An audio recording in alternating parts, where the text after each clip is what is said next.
Why write the book? Well, people just kept coming in. They liked the stories at the arena, and they just kept saying, you should write a book, you should write a book. I said, well, I never really thought about it. And then Joe Rossi, the author, who I playing hockey, or he come by every day and said, you should write a book. I said, you want to write a book, write a book. And then he just kept coming back for story after story. I was very fortunate to have a wonderful life in hockey. I got a lot of awards. I'm in 6 Halls of Fame, had a street named after my hometown, and all I was trying to do is be a good guy and hang around the rink and helping kids. So. You sound like a guy who exceeded his wildest expectations when you talk like that. You know what? People said to me, did you ever dream of playing in the NHL? I said, never. I dreamt about dating my friend's sister. But, right? Who dreams of this stuff? I don't know, but anyways.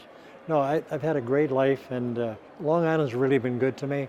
I was telling a guy the other day, I don't think I ever had to buy a meal all the time I played here for 2 years. I was invited into somebody's home all the time. Always had an invitation, and they loved it, right? Everybody loved the Long Island Ducks at that time. Yeah. What has Long Island meant to you? Well, there's never a day go by that somebody doesn't have a little story about how their dad took them to the Long Island Arena and how they watched us play and what a great time it was and stuff. And, my good friend Frank Bolton really helped boost the name of the hockey Ducks with his ownership of the Long Island baseball Ducks. Yep. I asked him if I could sell the book at the ballpark. He said, no, we're going to have a night at the Bolton Center, which is going to be November 7th at 7 o'clock. And it's going to be a fun night of, got Peter Stemkowski coming, Gilles Villemire will be there. I always get a lot of enjoyment talking about it. There's a lot of people out there who probably don't even know that the Long Island Ducks was a hockey team because it's been so long.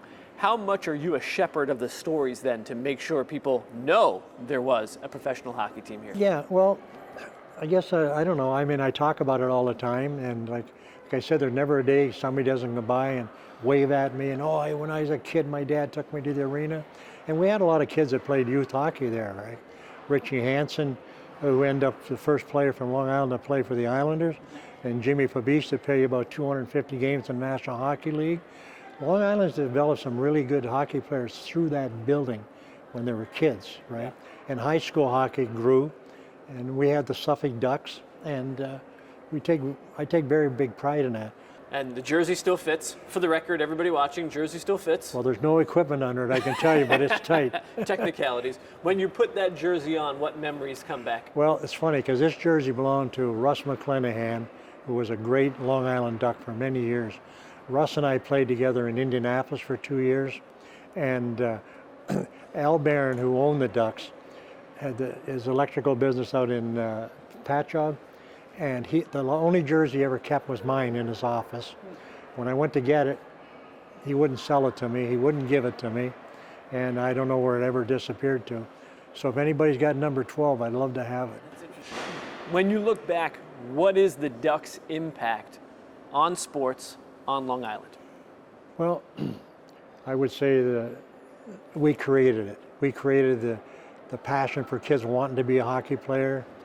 I would say that's probably the biggest impact. And I don't know, Suffolk County, which never rebuilt a Long Island arena, but anyways, I'm a little bitter about that. But I understand they're going to put an historical plaque out there. So we had enough impact to get a plaque made. So hockey's been my passion, my life. This is my 56th year of coaching youth hockey. In between, I coached St. John's University varsity for 13 years, developed that program. I coached Stony Brook for 3 years. So personally, I think I've had a pretty good impact on the game.